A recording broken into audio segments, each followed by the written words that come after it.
우리 다 같이 일어서서 하나님의 말씀을 경이로움으로 받도록 하겠습니다. 서머나 교회의 사자에게 편지하라. 처음이요 마지막이요 죽었다가 살아나시니가 이르시되 내가 내 환난과 궁핍을 알거니와 실상은 내가 부요한 자니라. 자칭 유대인이라 하는 자들의 비방도 알거니와 실상은 유대인이 아니요 사탄의 회당이라. 너는 장차 받을 고난을 두려워하지 말라. 볼지어다 마귀가 장차 너희 가운데에서 몇 사람을 옥에 던져 시험을 받게 하리니 너희가 10일 동안 환난을 받으리라. 내가 죽도록 충성하라. 그리하면 내가 생명의 관을 내게 주리라. 귀 있는 자는 성령이 교회들에게 하시는 말씀을 들을지어다. 이기는 자는 둘째 사망의 해를 받지 아니하리라. 아멘. 우리 앉으시기 바랍니다. 우리 하나님께 말씀을 위해서 기도하겠습니다. 하나님 아버지, 오늘도 저희들을 이 말씀 앞에 불러주신 은혜에 감사합니다. 말씀에 능력이 있습니다. 말씀에 힘이 있습니다. 말씀에 평강이 있습니다.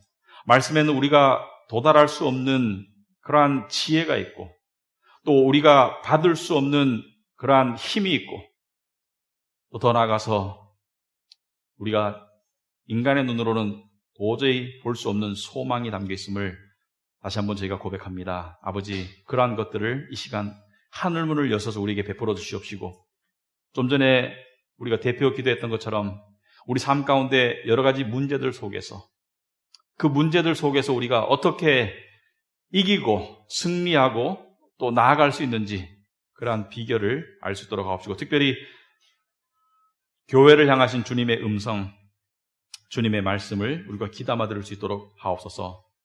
더운 여름이지만 우리가 영적으로는 경각심을 가지는 그러한 7, 8월이 될 수 있도록 주님 인도하여 주시옵소서. 예수님 이름으로 기도합나이다. 아멘. 여러분 우리가 건강검진을 나이가 되시면 좀 받습니다. 한 2년에 한 번씩 받는 그런 케이스가 많은데요. 건강검진 받으러 갈 때 조금 긴장이 되죠. 가면은 이렇게 좀 불편한 이 검진도 있고 또 어떤 거는 좀 힘들기도 하고 그렇습니다. 수면 내시경을 해야 되냐 아니면은 뭐 말아야 되냐 여러 가지 결정도 해야 되고요. 그런데 또 한 가지 힘든 부분은 막연한 염려입니다. 결과가 혹시 안 좋게 나타나면 어떡할까? 특별히 여러분이 그 초음파실에 갔는데 담당하는 그 초음파 찍는 분이 약간 고개를 갸우뚱거리면은 여러분의 마음속에 의심의 먹구름이 끼면서 물어보고 싶지만은 섣불리 물어볼 수도 없는 그런 순간도 꽤 있어요. 근데 건강검진을 다 받고 나면은 결과 통지서라는 게 날라오죠. 근데 결과 통지서에 보면은 대부분의 경우는 약간씩 이상이 있습니다. 그런데 심각한 이상이 있어서 빨리 의사에게 가봐라 뭐 이런 소견도 있을 수 있고요. 그래서 결과지를 가지고 담당 의사한테 가가지고 상담을 받습니다. 그런데 받고 나면은 뭐 이건 이렇고 저건 이렇게 설명을 들을 수 있는데 여러분 한번 상상해 보셨습니까? 그런 거 받아본 적 있습니까? 아무 이상 없음? 건강검진인데 아무 이상 없음? 저는 못 받아봤습니다만 제 부친께서 받아보셨는데 굉장히 기뻐하시더라고요. 아무 이상 없음. 예. 근데 이 교회를 향한 예수님의 편지, 7교회를 향한 주님의 편지는 7교회를 향한 주님의 영적 진단입니다. 그런데 7교회 중에 4교회는 칭찬도 있고 책망도 있었다. 건강한 부분도 있었지만은 안 좋은 부분도 있었다. 그래서 에베소, 버가모, 두아디라 4대 교회는 칭찬과 책망이 있었습니다. 그리고 라오디게아 교회는 뭐 좋은 게 없어요. 책망밖에 없어요. 마지막 교회 라오디게아. 그런데 2 교회는 이상 없음. 오늘 볼 서머나 교회와 빌라델비아 교회가 이상 없습니다. 그렇다면 이 교회들은 완벽했는가? 그렇지는 않습니다. 완벽한 교회가 어디 있겠습니까? 완벽한 교회는 없습니다. 왜냐하면 죄인들이 모인 교회가 어떻게 완벽할 수 있겠습니까? 그런데 주님은 인간의 한계와 약점과 나약함을 아시는 주님께서 보시기에 그 정도면은 나는 기쁘다. 여러분 이걸 개인적으로 적용했어요. 여러분이 나중에 주님 앞에 섰을 때 주님께서 나는 너에게 별 나무랄 것이 없구나. 나는 너에게 별 나무랄 것이 없단다.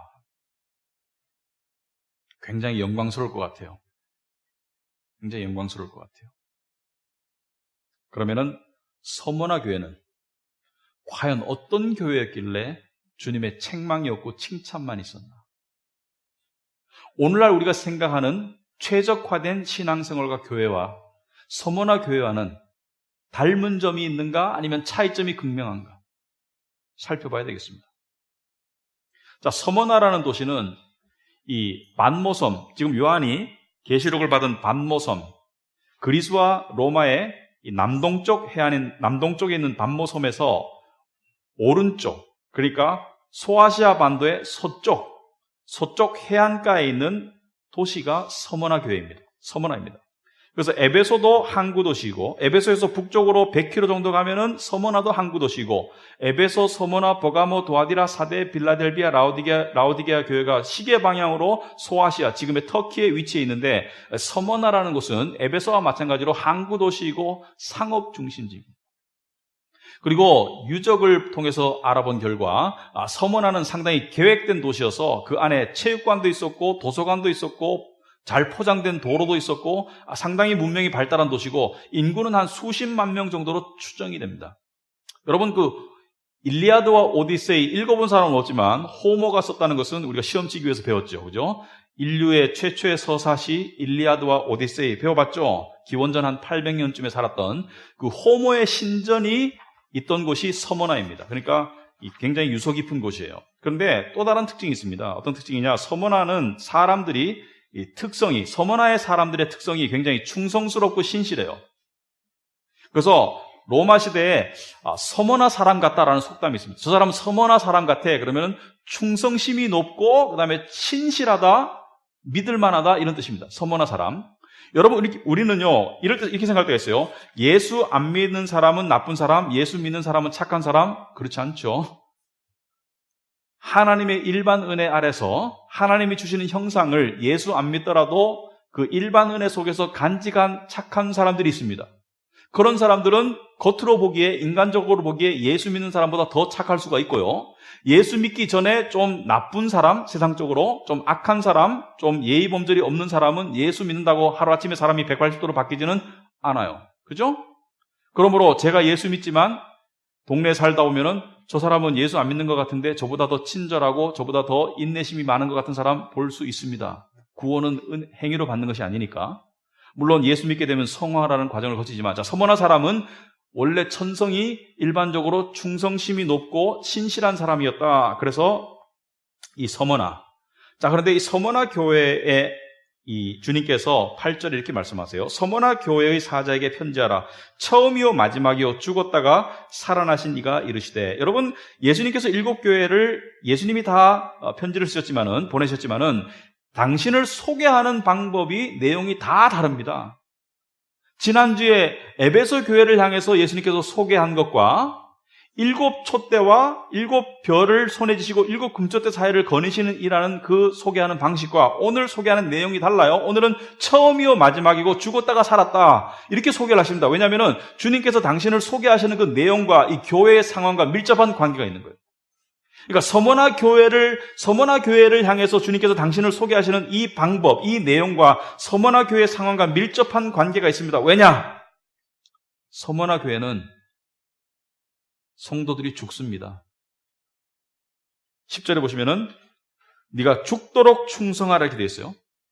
네가 죽도록 충성하라. 우리는 죽도록 충성하라는 말을 씁니다. 죽도록 충성하자. 그럴 때 우리는 죽을 만큼 충성하자. 이런 뜻이죠. 그러나 서머나 교회를 향해서 예수님께서 아까 나중에 자세히 살피겠지만은 죽도록 충성하라는 것은 네가 죽을 것이다. 그렇지만 충성하라는 뜻이에요. 자, 그리고 또 시작이 있으면 끝이 있다. 처음이요 마지막이다. 왜? 환난 가운데 있기 때문에 끝이 있을 것이라는 것을 암시하고 있습니다. 그렇다면 서머나 교회는 어떤 상황 속에 놓여 있었는가? 왜 주님의 칭찬이 있고 책망이 없는가? 하나하나 살펴봐야 되겠습니다. 자, 9절에 보시면은 내가, 주님 말씀이죠. 서머나 교회 너희의 환난과 궁핍을 알거니와 이렇게 하고 있습니다. 환난과 궁핍을 안다고 했어요. 여러분, 서머나 교회는 어떤 환난이 있었습니까? 서머나 교회는 예수 믿기 때문에 많은 환난이 있었어요. 제가 몇 주 전에 폴리캅이라는 사람을 제가 소개를 한 적이 있습니다. 기억하시는 거 모르겠는데 요한의 수제자이면서 주교라고 했어요. 이 폴리캅이 서머나 교회의 주교였습니다. AD 115년부터 155년까지 40년 동안 서머나 교회에서 주교를 했는데 이 폴리캅이 86세 때 그 지역의 로마 총독에 의해서 잡혀가는데 그 잡혀가서 총독이 시저, 로마의 황제가 주님이라고 고백하면 살려주겠다. 폴리캅이 이렇게 말합니다. 내가 86년 동안 사는 동안에 주님이 나에게 아무런 해를 끼치지 않으셨는데 내가 어떻게 주님의 이름을, 나의 왕이요 나의 구주이신 주님의 이름을 욕되게 하리요? 총독이 말합니다. 지금 여기 맹수가 있는데 내가 너를 맹수에게 당장 보내서 찢겨 죽일 수도 있고 지금 여기 화형대가 있는데 내가 너를 불태워 죽일 수도 있다. 폴리캅이 말합니다. 담대하게 나는 그리스도인이다. 나는 크리스찬이다. 여러분 영어의 크리스찬, C-H-R-I-S-T-I-A-N 거기서 Christ를 빼면 I-A-N이 남아요. 그리스도를 빼면 나는 I am nothing. 나는 아무것도 아닌 존재이다. 그리스도인이라는 것은 나의 정체성, 나의 운명, 나의 모든 것을 그리스도인으로 나는 살고 있고 그리스도인으로 나는 걸고 살고 있다. 그리고 폴리캅이 말합니다. 네가 나를 태워 죽일 이 불은 1시간 있으면 꺼질 거지만 너는 믿지 않는 자들에게 예비된 지옥의 영원한 불을 알지 못하고 있다. 왜 지체하느냐? 그래서 사람들이, 군중들이 폴리캅을 이 나무 장작을 해놓은 화형대로 끌고 갑니다. 그런데 그때 유대인들이 끌고 가요. 그리고 유대인들이 불쏘시개, 그러니까 장작에 바로 불을 못 붙이니까 이 불쏘시개, 작은 나무들을 함께 가지고 이게 막 떼거지로 몰려갑니다. 그래서 불태워 죽였어요. 폴리캅을. 폴리캅이 있던 곳이 서머나입니다. 그런데 궁핍을 알거니와 너의 환난과 궁핍을 안다고 그랬어요. 주님이 아신다는 거. 여러분, 우리가 고난당할 때, 힘들 때, 물질적으로 어려울 때 우리가 주님이 나를 아실까? 여러분, 아십니다. 여러분의 작은 신음소리 하나도 아신다고 그랬거든요. 안다고 그랬어요. 내가 너의 궁핍을 안다고 그랬어요. 궁핍은 뭐죠? 가난이죠. 쉽게 말하면 돈 없음, 물질 없음, 돈벌이 안 됨, 풍요함이 없음. 근데 왜 서머나 교회 교인들은 가난했을까? 서머나는 부자 도시인데 왜 서머나 교회 교인들은 가난했을까? 기독교인이기 때문에 고객이 끊기고 그래서 가난해졌을까? 추측컨대 그게 아니고요. 원래부터 가난한 게 아니고 빼앗겼습니다. 빼앗겼어요. 여러분, 이 초대교회 시대에는 그리스도인들이 그리스도인이기 때문에 재산을 빼앗겼어요. 재산을 도둑질해가도 법의 호소에도 잘 들어주질 않습니다. 왜? 그리스도인이기 때문에. 차별받았기 때문에. 여러분, 지금도 무슬림이나 어떤 그 힌두교가 강한 쪽에서 그리스도인이 교회를 누가 불질렀다, 수사가 이루어지지 않습니다. 제대로 이루어지지 않습니다. 어떻게 알 수 있느냐? 히브리서 10장 34절에 보면 이런 말씀이 있어요. 히브리서에서 히브리인들을 향해서 이렇게 말합니다. 히브리서의 이 수신자들을 향해서 너희가 갇힌 자를 동정하고, 갇혔다는 것은 함께 믿다가 옥에 갇힌 자들을 동정하고 그들을 불쌍히 여기고 너의 소유를 빼앗기는 것도 기쁘게 당한 것은, 이렇게 하고 있어요. 무슨 말이냐면 네가 예수 믿기 때문에 네가 가지고 있는 재물, 네가 가지고 있는 건강, 심지어 네가 가지고 있는 목숨을 빼앗기는 것도 기쁘게 당했다고 얘기해요. 기쁘게 당했다. 이거 쉽지 않습니다, 여러분. 여러분 살다가 조금 손해를 보면은, 조금 사기당하면은, 조금 피해를 보면은 여러분 우리가 얼마나 불쾌해집니까? 얼마나 분개해야 합니까? 근데 어떻게 기쁘게 당할 수 있었을까? 살다 손해봤어요. 사기당했어요. 어떻게 기쁘게 당할 수 있을까? 왜? 왜냐하면 이들의 믿음은 특징이 있었어요. 이들의 믿음은 어떤 믿음의 특징이 있었느냐? 이들은 더 낮고 영구한 소유가 있는 줄 알았기 때문에. 그러니까 그것을, 소유를 빼앗기면서 그냥 허허 웃을 수 있는 사람은 정신병자밖에 없습니다. 그런데 이들이 기쁘게 당할 수 있는 것은 더 낮고 영구한 소유를 바라봤기 때문에, 바로 천국을 바라보았기 때문에. 이 점이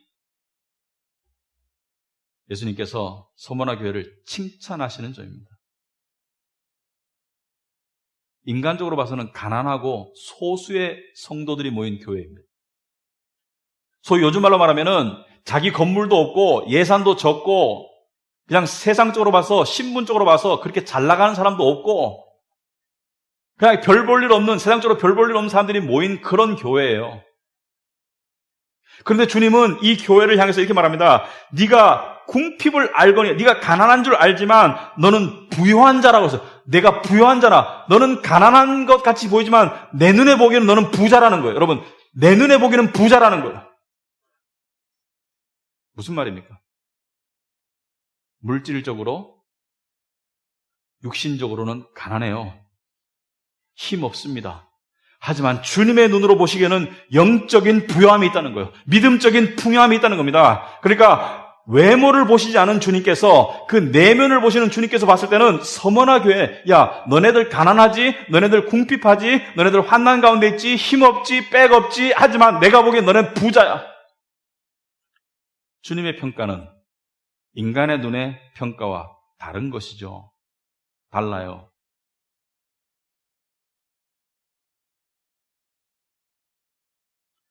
여러분, 교회가 가난한 거 꼭 나쁜 거 아닙니다. 교회가 자기 건물 없는 거 꼭 나쁜 거 아니에요. 자기 건물 없고 가난하다고 다 믿음 좋은 거 아닙니다.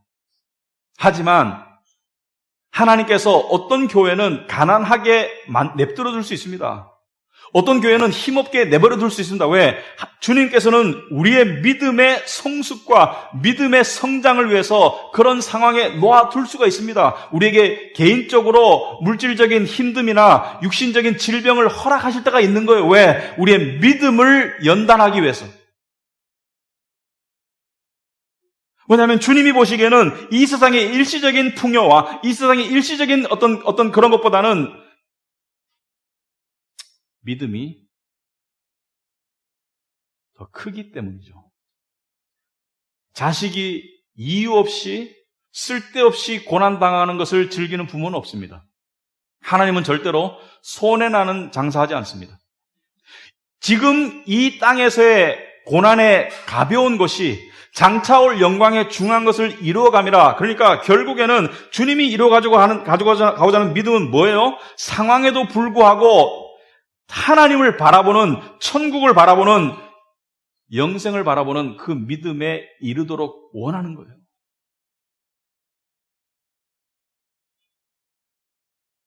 일곱 교회 중에 완전히 반대되는 교회가 있습니다. 세상적으로 부자인 교회, 세상적으로 잘 나가는 교회. 물론 부자라고 해가지고 다 나쁜 사람 아닙니다. 부자 교회라고 해가지고 다 나쁜 교회 아닙니다. 하지만 공교롭게도 라오디게아 교회, 칭찬은 없고 책망만 있었던 라오디게아 교회는 부자 교회였어요. 라오디게아 교회는 3장 17절에 보시면은 네가 말하기를 나는 부자라 부유하여 부족한 것이 없다 하나, 나는 부자다, 우리 교회는 부자다, 부족한 것이 없다 하나, 네 곤고한 것과 가련한 것과 가난한 것과 눈먼 것과 벌거벗은 것을 알지 못하는도다. 이 책망이 한두 가지가 아닙니다. 네가 지금 정말 비참한 것과 네가 불쌍한 것과 네가 가소로운 것과 네가 영적으로 빈약한 것과 네가 영적인 눈도 못 뜨고 네가 수치스러운 것도 모르는 이 엉망인 교회죠. 주님이 보시기엔 엉망이에요. 세상적으로 봐서는 부족한 게 없습니다. 오늘날로 말하면은 건물도 있고 많은 것을 갖췄어요. 사회적으로 지위 높은 사람들도 많이 있습니다. 하지만 주님이 보시기에는 엉망인 거예요.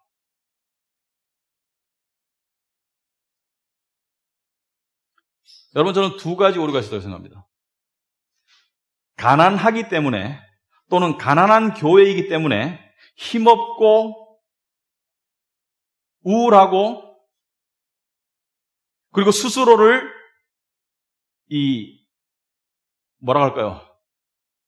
자기 비하하는 교회가 있다면 주님이 기뻐하지 않는다고 생각합니다. 반대로 세상적으로 풍요하고 힘 있다고 해가지고 교만한 교회 주님이 기뻐하지 않는다고 생각합니다. 주님이 기뻐하는 교회는 믿음으로 나아가는 교회입니다. 그런데 일반적으로 그 믿음의 완성과 믿음의 순결을 위해서 주님은 가난을 허락할 때가 더 많아요. 주님은 고난을 허락할 때가 더 많습니다. 여러분 삶 가운데도 고난이나 궁핍이나 어려움이 있을 때가 있을 겁니다. 왜 그럴까요? 바로 주님은 여러분의 내적 믿음을 위해서 그것을 주시는 거예요. 그런 상황 속에서 그 상황을 벗어나고 싶고 그 상황을 해결하고 싶은데 벗어나지 않고 해결되지 않고 언제 해결될지 모를 수도 있죠. 그럴 때 뭐예요? 주님이 원하시는 건 뭡니까? 더 나은 세상을 자꾸 바라봐라. 더 나은 세상을 자꾸 바라봐라. 그리고 이들은 환난과 궁핍 가운데 있었는데 그 환난의 원인이 뭐냐? 자칭 유대인이라 하는 자들의 비방도 알거니와 자칭 유대인이라는 자들이 이 서머나 교회 교인들을 비웃었어요. 그리고 심지어 이들을 핍박했고 그 다음에 보면 실상은 유대인이 아니고 사탄의 회당이다. 그러니까 실상은 유대인이 아니고 사탄의 회당이다. 사탄의 조물아기들이다. 여러 가지 의미가 있습니다.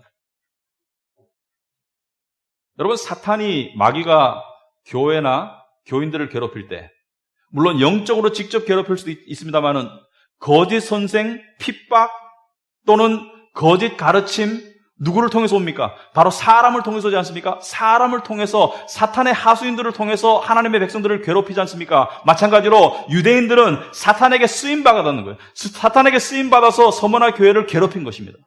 그런데 유대인들은 왜 서머나 교회를 이렇게 괴롭혔나? 이게 정말 헷갈리는 부분입니다. 겉으로 보이긴 유대인인데 왜 이렇게 기독교인들을 미워했나? 여러분 세상 사람들이 봤을 때는 유대인이나 기독교인이나 거의 비슷한 것 같아요. 특히 이 시대에는. 왜냐하면 같은 성경을 봤거든요. 이때는 신약 성경이 쓰여지지 않았습니다. 신약 성경이 쓰여지고 있었지 신약 성경이 쓰여지지 않았어요. 물론 교회를 향해서 성령의 역사를 통해서 예수님의 사도들과 또 예수님의 사람들을 통해서 성령의 감동 감화로 이 예언의 말씀과 하나님의 음성이 주어졌지만 성경책은 유대인이나 기독교인이나 한 권을 봤습니다. 구약 성경 하나. 그리고 일주일에 한 번씩 모인 것도 똑같아요. 그리고 하나님을 예배하는 것도 똑같습니다. 그런데 왜 유대인들은 기독교인들을 이렇게 미워해서 폴리캅을 죽였을 때 유대인들이 앞장섰거든요. 왜 죽였나? 왜냐하면 이것 때문입니다. 바로 종교인들은 종교심을 가진 사람들은 복음의 사람들을 증오할 수밖에 없습니다. 왜냐하면 종교인들은 이거예요. 유대교인이나 바리새인이나 종교인들은 나의 열심을 통해서 하나님의 인정을 받고 나중에 천국 갈 거야. 나는 지금 내가 열심으로 주를 섬기고 열심으로 하나님을 예배하고 열심으로 이 육신의 힘든 것 참고 금욕하고 고행해서 마지막에 하나님의 인정을 얻어서 천국 갈 수 있을지 몰라. 이게 소망이에요. 그런데 기독교인이 뭐라 그래요? 나는 이미 하나님께 인정받았어. 나는 천국 가. 아니, 나는 천국 백성이야. 이미 천국 시민권자야. 여러분, 종교인들이 봤을 때는 이건 때려 죽일 놈이죠. 왜? 자기는 그렇게 죽도록 고생하고 노력해도 될까 말까 한 것을 이 사람들은 가졌다는 거예요. 말이 됩니까? 불공평한 거예요. 불공평하고 말이 안 되는 거예요. 그리고 미운 겁니다. 그래서 바리새인들이 예수님을 죽이려고 했잖아요. 죽였지 않습니까? 왜? 예수님이 뭐라 했습니까? 너희들은 천국 간다고 생각하지? 창녀와 세리가 천국 먼저 간다. 이 사람들은 천국 가는 이 길에 줄 서 있다고 생각하면 경주한다고 생각하면 자기는 앞에 그룹이다. 자기는 선두 그룹이다. 왜? 자기들은 하나님을 열심히 섬기고 봉사하고 금욕하고 고행하니까 자기들은 선두 그룹이라고 생각하고 창녀와 세리는 저 끝에 있는데 예수님께서는 아니 순서가 바뀌었어. 창녀와 세리가 더 앞에야. 왜? 창녀와 세리는 죄를 깨달을 수 있기 때문에.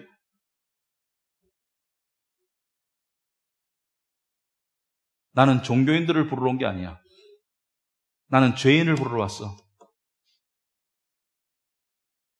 그리고 예수님은요, 두리뭉실하지 않으십니다. 예수님은 진리에 물타지 않아요. 예수님은 이 상황에서는 어떻게 말해야 될까? 이 상황에서는 어떻게 말해야 될까? 눈치 보지 않습니다. 그래서 예수님이 이 땅에 오셔서 지금 교회 한다면 어떻게 될지 참 궁금합니다. 누가 그 교회 다닐지.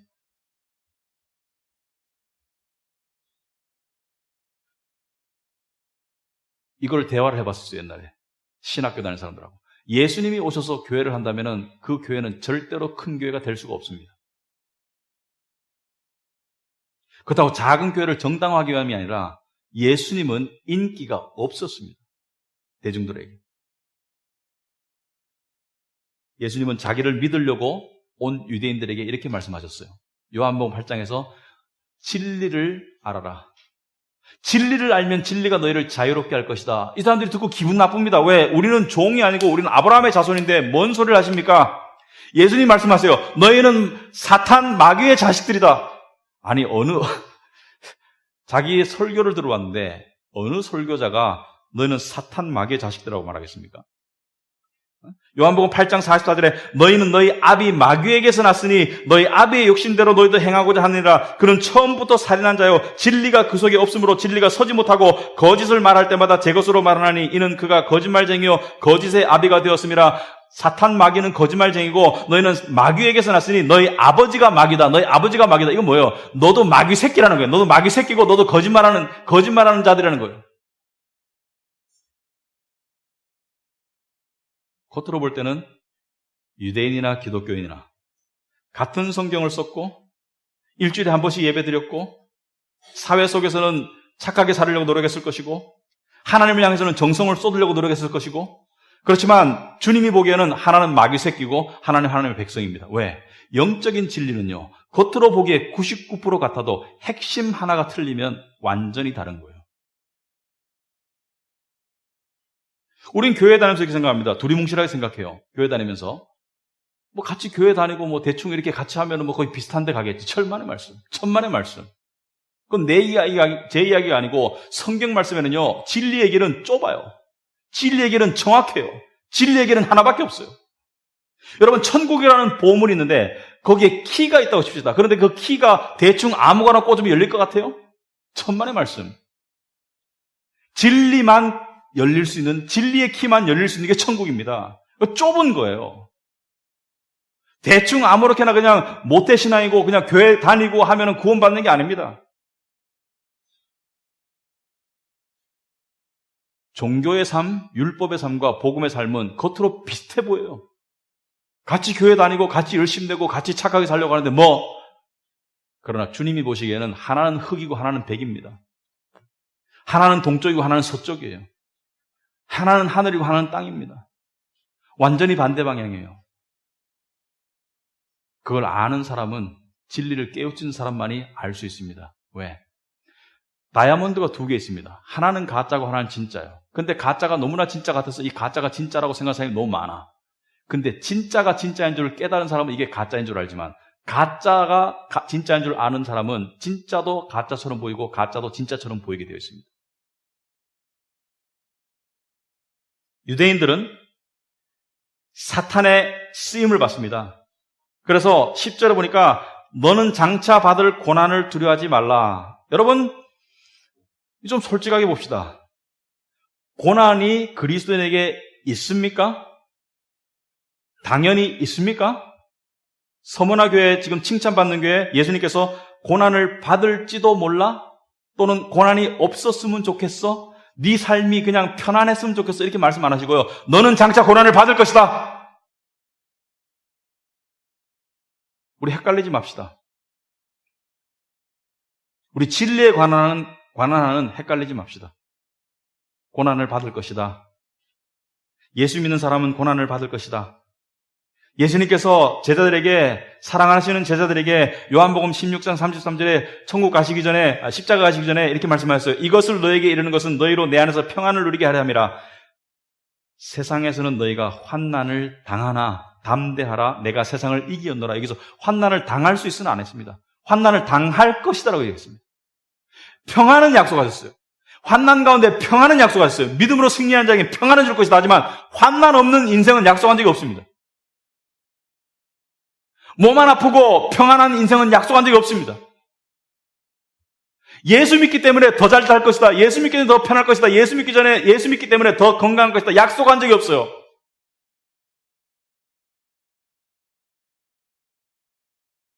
너는 장차 고난을 받을 받을 고난을, 장차 받을 고난을 이미 인정하고 가정한 것이죠. 장차 받을 고난을 두려워하지 말라. 볼지어다 장차 너희 가운데서 마귀가 장차 너희 가운데서 몇 사람을 옥에 던질 것이다. 자, 마귀는 누구죠? 여기서 말하는 마귀는, 여러분, 마귀가 영적인 마귀가 사람을 잡아서 옥에 넣습니까? 마귀의 쓰임을 받는 유대인들을 말하는 거예요.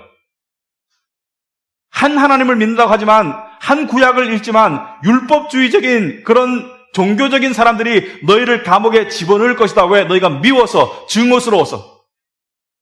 그 이유는 아까 이야기했죠. 너희가 10일 동안 환난을 받을 것이다. 여기서 말하는 10일은 무엇입니까? 정해진 시간이 있다는 거예요.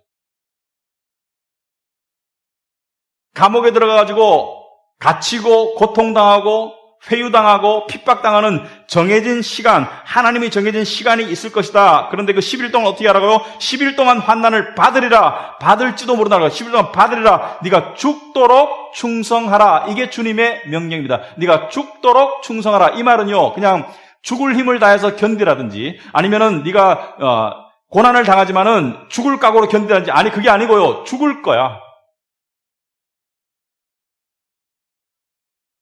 그 환난이 끝날 때 너는 세상과 굿바이 할 거야.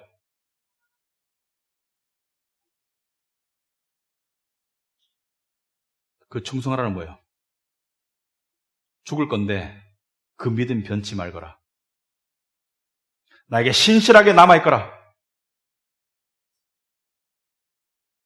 여러분, 현실을 직시하기 바랍니다. 그들의 피에 흐르던, 그들의 영적 혈관에 흐르던 믿음의 DNA와 우리의 영적 혈관에 흘러야 할 믿음의 DNA는 조금도 다르지 않습니다.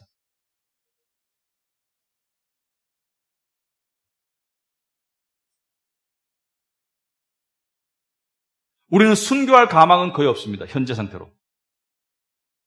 우리가 북한에 사는 것도 알고 중동에 사는 것도 알고 순교할 가망성은 별로 없는 삶을 살고 있지만, 하지만 우리가 닥친 현실은 그들에게 도전을 줬던 믿음의 현실과 우리 현실은 조금도 다르지 않고, 오히려 우리는 더 깊고 쉽게 속을 수 있습니다.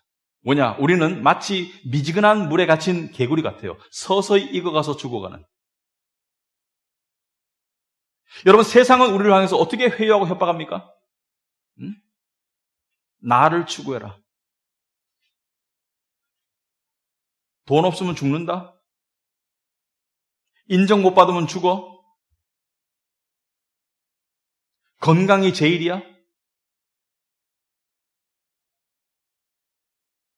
우리는 돈이 필요 없다는 것도 아니고 건강을 유지하는 게 나쁘다는 것도 아닙니다. 하지만 세상은 우리를 하여금 무엇을 요구하기 때문에 궁극적인 관심과 궁극적인 소망과 궁극적인 믿음의 대상을 세상의 것들로 만들라는 거 아닙니까?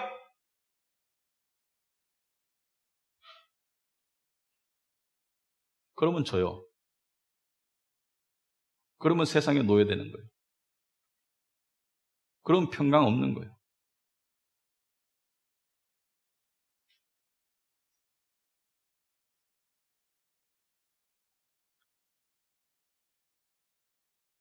어떤 사람들은요, 우리도 그렇습니다. 은근히 때로는 하나님께 따지듯이 최적화된 신앙생활을 주세요. 사람들이 생각하는 내 육신이 원하는 최적화된 신앙생활은 이겁니다. 별 근심이 없어. 별 어려움이 없어. 하는 일도 잘 풀려. 그래서 감사해서 하나님께 찬송 올려. 이게 최적화된 신앙생활 아닙니까?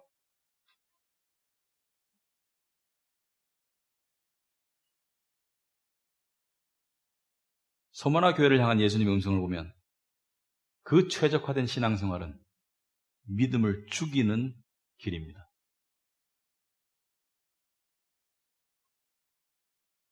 역사상 기독교가 가장 변질된 때가, 기독교가 박해를 끝내고 로마의 인정을 받고 국교가 되었던 밀라노 칙령과 콘스탄틴 황제가 기독교를 국교로 만들었던 그 시대 이후에 기독교가 가장 변질됩니다.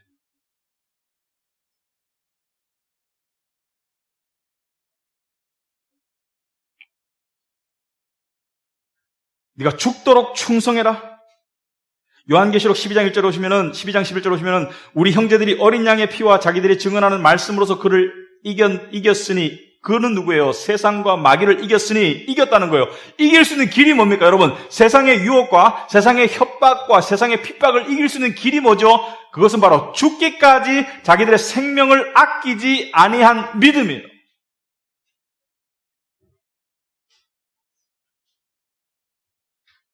구체적으로 말하자면 나는 이 돈 잃어도 좋아. 나는 이 건강 잃어도 좋아라는 믿음이에요. 물론 안 잃으면 더 좋겠죠.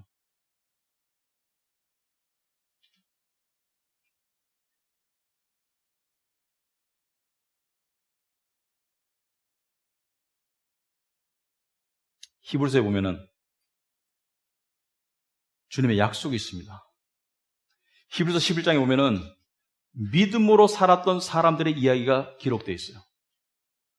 유명한 이름이 많이 나옵니다. 아브라함, 에녹, 모세, 삼손, 유명한 사람들이 이름 많이 나옵니다. 그런데 유명하지 않은 사람들이 이름도 나와요. 히브리서 11장 35절, 제가 특별히 참 신기해서 많이 연구해 본 구절입니다. 옛날에 히브리서 11장 35절은 이렇게 나와 있습니다. 여자들은 자기의 죽은 자들을 부활로 받아들이기도 하며, 이게 무슨 뜻입니까? 여자들은 자기의 죽은 자를 부활로 받아들였다. 이게 무슨 뜻이에요? 이 여자들은 어떤 여자들입니까? 이 여자들은 바로 자기의 남편이나 자식들이 믿음 때문에 목숨을 잃은 여자들이에요. 자기의 남편들이나 자식들이 믿음 때문에 목숨을 잃은 여자들이지만 죽은 시신이 돌아왔어. 순교당하고 죽은 시신이 돌아왔지만 그것을 죽음으로 여기지 않고 부활로 받아들였다. 무슨 말입니까? 이들은 지금 이 땅에서는 죽었지만, 이 땅에서는 죽기를 각오하고 믿음으로 죽었지만 지금 영원한 생명 가운데 살아있다는 것을 이야기하는 거예요. 예수님께서 오늘 보면 10장 마지막 절에 네가 죽도록 충성하라. 그리하면 내가 생명의 관을 내게 주리라. 네가 죽도록 충성하라. 네가 죽을 것이다. 그러나 생명의 관, 이 생명의 관은 이 땅에서 주어지는 게 아니죠. 영원한 하늘나라에서 생명의 관, 순교자의 관을, 영광을 줄 것이다. 우리가 가는 믿음은 어디까지입니까? 이 땅에서의 잘 되는 길이죠. 그러나 진짜 믿음은 그 이상을 요구합니다. 이 땅을 단념하는 믿음으로 요구합니다. 이 땅을 단념하는 믿음. 거길 가야 돼요. 아까 히브리서 11장 35절로 돌아가가지고 여자들은 자기의 죽은 자들을 부활로 받아들이기도 하며, 부활로 그러니까 남편이 죽어왔는데 자식이 죽어왔는데 얘들은 부활했다는 거예요. 얘들은 믿음으로 죽었기 때문에 부활했다. 또 어떤 이들은 더 좋은 부활을 얻고자 하여 심한 고문을 받되 구차히 풀려나기를 원하지 아니했다. 무슨 말입니까? 순교의 협박을 당했는데 구차히 생명을 구하지 않고 뭐예요? 나는 차라리 부활할래. 38절에 히브리서 11장 38절, 제가 좋아하는 말씀입니다. 이런 사람은 세상이 감당할 수가 없어요. 세상에 이런 사람 감당할 수가 없어요. 왜? 죽음을 두려워하는 믿음을 가진 사람은 세상이 감당할 수가 없습니다. 성경에 보면은 구약 성경이 있습니다. 우리 성경에는 없지만은 가톨릭 성경에는 마카베라는 성경이 있습니다.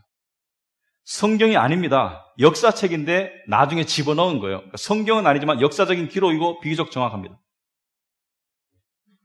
거기 보면은 기원전 2세기에 있었던 사건이 하나 기록되어 있습니다. 7명의 아들을 둔 어머니. 딸이 없다는 뜻이 아니고요. 딸들은 안 잡아갑니다. 딸들은 옛날에 사람 취급을 안 했거든요. 7명의 아들을 둔 어머니의 이야기가 나옵니다. 안티오커스라는 그리스의 황제가 있었는데 이 사람이 기독교를 말살하기로 마음먹은 사람이에요. 사탄의 조종을 받는 아주 극심하게 극렬하게 기독교를 핍박했던 안티오커스가 있는데 4세. 그 사람이 예루살렘 성전에다가 그리스 신상을 올려놓고 경배를 요구하고 돼지 머리를 올려놓습니다. 돼지고기를 먹이라고 그래요. 여러분, 어떤 행동이 나의 마음과 연결된 게 있죠. 어떤 행동, 침을 뱉는다, 경멸을 의미하고요. 상대의 발을 핥는다, 굴종을 의미합니다. 유대인들에게 돼지고기를 먹는 것은 무엇을 의미합니까? 하나님을 향한 충성을 포기하겠다는 것을 충성 포기를 의미하는 거예요. 구약의 율법이니까. 돼지고기를 먹고 그다음 시저죠. 그리스의 황제를 주로 받아들이겠다. 돼지고기를 먹는 것은 자기의 신앙을 거부하는 하나의 의식입니다. 그래서 황제가 많은 사람들에게 돼지고기를 먹였어요. 근데 어느 날 아들 7명이 있는 어머니와 아들 7이 황제 앞에 잡혀옵니다. 사람들이 보고 있는 속에서 황제가 말합니다. 돼지고기를 먹을래? 아니면 죽을래? 돼지고기를 먹을래는 뭐예요? 여호와 하나님을 배신해라. 여호와 하나님을 안 믿는다고 공개적으로 배신해라. 첫 아들이 믿음이 좋아요. 황제시여, 당신이 나를 어떻게 하더라도 나의 마음을 조금도 변화시킬 수 없을 것이다. 황제가 노발대발하죠. 황제 아닙니까? 황제가 빽돌아버리는 거죠. 그래서 황제가 명령합니다. 팔다리를 다 잘라가지고 기름에 튀겨라. 팔다리를 잘라가지고 기름에 튀깁니다. 그 튀긴 연기가 하늘로 팍 솟아 올라가요. 동생들이 믿음이 아무리 좋아도 그쯤 되면 만감이 교차합니다. 형처럼 장렬히 죽을 것인가? 아니면은 목숨을 살릴 것인가? 어머니가 격려하고 독려합니다. 눈 뜨고 똑바로 봐라. 눈 뜨고 똑바로 봐라. 형은 부활할 것이다. 둘째, 셋째, 넷째, 다섯째, 여섯째 다 죽어요. 마지막 한 아들이 남으니까 황제가 체면이 안 서는 거예요. 아니, 자기와 대결 앞에서 죽음으로 맞서니까 체면이 안 서는 거예요. 그 황제가 어머니를 회유합니다. 아들 7 중에 다 죽일래? 하나는 살려야지 대를 이을 거 아니냐.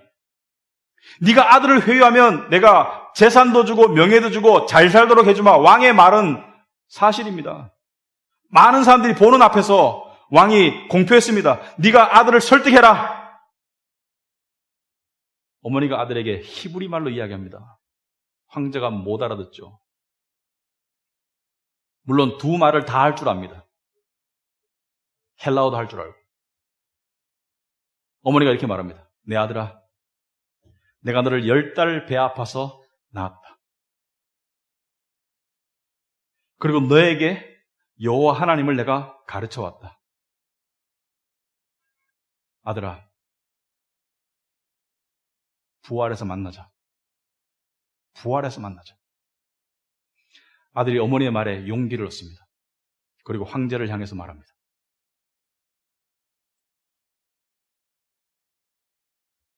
나는 하나님을 향한 시인을 저버리지 않고 형들을 따라갈 것이다. 아들도 죽고 어머니도 죽었습니다. 그걸 이야기하는 거예요. 더 좋은 부활을 얻고자 하여 심한 고문을 받되 구차히 풀려나기를 원하지 아니하였다. 여러분, 아까도 말씀드렸지만 이 죽음을 각오한 믿음이 그 시대에만 필요했다고 생각하면 착각입니다. 우리는 지금 순교를 향한 그 요구를 향한 믿음, 우린 그것을 집요하게 그 믿음을 저버릴 것을 세상으로부터 요구받고 협박당하고 있습니다. 세상은 뭐라고 말합니까? 내가 너에게 안락과 쾌락을 줄 수 있어. 풍요를 줄 수 있어. 나에게 소망을 두면 네 인생이 잘 풀릴 거야.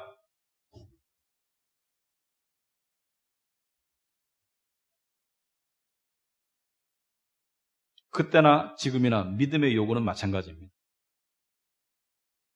우리는 두 사이에서 끼어 있을 때가 많아요. 믿음의 이 결단의 삶을 살아갈 것인가, 아니면 세상과 육신의 욕심과 안락과 이 문제를 쫓아갈 것인가?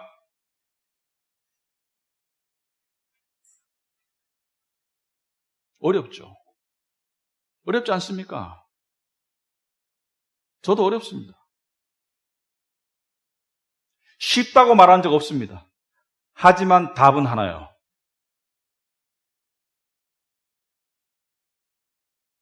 우리가 믿음을 쫓아가면은 양심의 담대함과 평안을 얻을 수 있지만 우리가 세상을 쫓아가면은 양심의 불편함과 불안을 얻게 됩니다.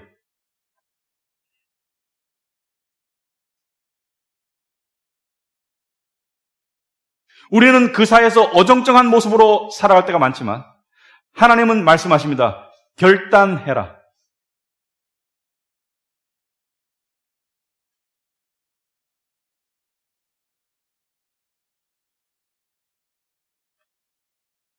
11절에 귀 있는 자는 성령이 교회들에게 하시는 말씀을 들을지어다. 성령이 교회들에게 하시는 말씀을 귀 있는 자는 들을지어다. 다 듣는 게 아니다는 거. 다 듣는 게 아닙니다. 여러분, 진리는 다 순종하는 게 아니에요. 다 순종할 수 있는 진리가 아닙니다.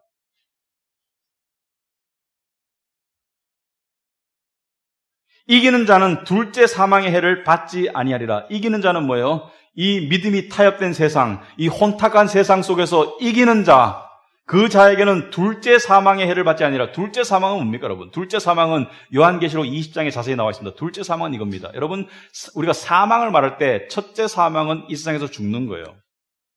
근데 사망의 영적인 의미도 알아야 됩니다. 사망의 영적인 의미는 여러분, 우리가 뻔히 살아있는 사람한테 성경이 이렇게 말합니다. 당신은 죄 가운데 죽었다.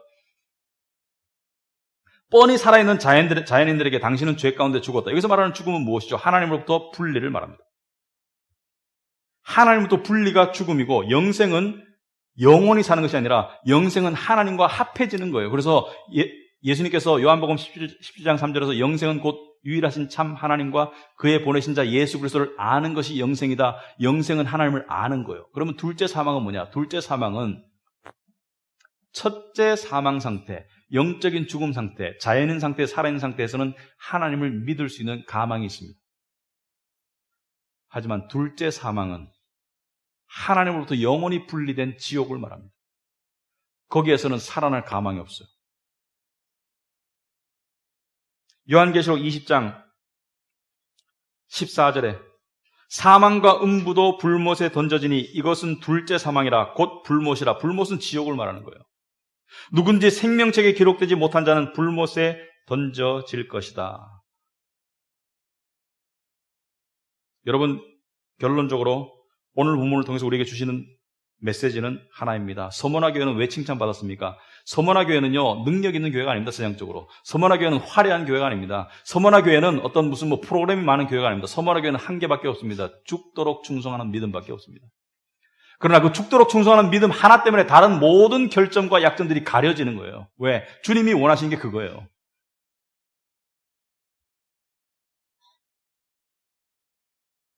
다른 모든 보잘것없고 나약하고 가난하고 어떤 그런 것들이 주님에게는 하나도 문제가 안 돼. 왜? 오히려 라오디게아 교회는 세상적으로 다 갖추고 다 가졌어요. 소위 빵빵한 교회예요. 근데 주님이 보기에는 완전 쭉쟁이에요. 제가 여러분에게 당부드리고 싶은 게 있습니다. 세상적인 모습 때문에 자기가 다니는 교회를 자랑하지도 말고 세상적인 모습 때문에 자기가 다니는 교회를 부끄러워하지도 마세요. 우리 교회에도 번듯한 건물이 있었으면 좋겠습니다. 그 좋은 마음은 제가 알지만 번듯한 건물이 없기 때문에 우리 교회를 부끄러워한다면 저는 그것은 반대입니다. 번듯한 건물을 안 주시는 이유가 있겠죠. 남이 번듯한 건물을 가졌다 해서, 남이 재정이 많다 해서 부러워하지 마세요. 그건 본질이 아닙니다. 본질은 인간의 눈에 보이는 것들과는 차원이 달라요.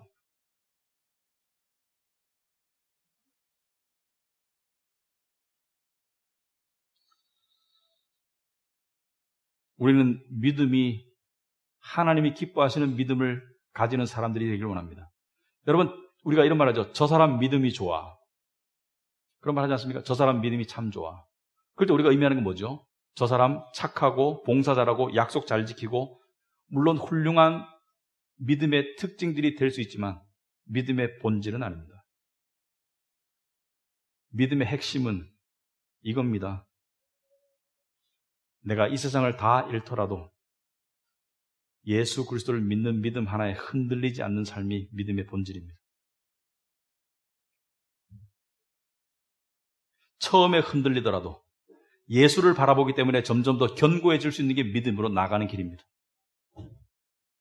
물질의 신호가 왔을 때, 몸의 건강의 신호가 왔을 때 처음에 흔들려요, 인간이니까. 하지만 그 흔들림이 주님을 바라보기 때문에 견고함으로 나아가는 것이 믿음이고, 그 견고함으로 나아가게 하기 위해서 그 고난과 그 환난을 허락하시는 거예요. 세상에 두 종류의 사람이 있죠. 세상을 두려워하는 사람이 있습니다.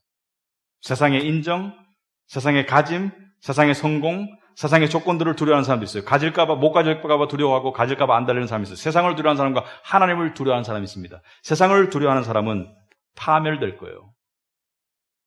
세상을 두려워하는 사람은 파멸될 겁니다. 하지만 하나님을 두려워하는 사람, 하나님을 두려워한다는 게 무슨 뜻이죠? 하나님을 죽도록 믿는 사람. 그 사람은 다 잘 될 겁니다. 이 세상이 아니면 다음 세상에서. 우리 다음 세상에서 멋지게 만나는 그런 성도들이 되길 바랍니다. 기도하겠습니다.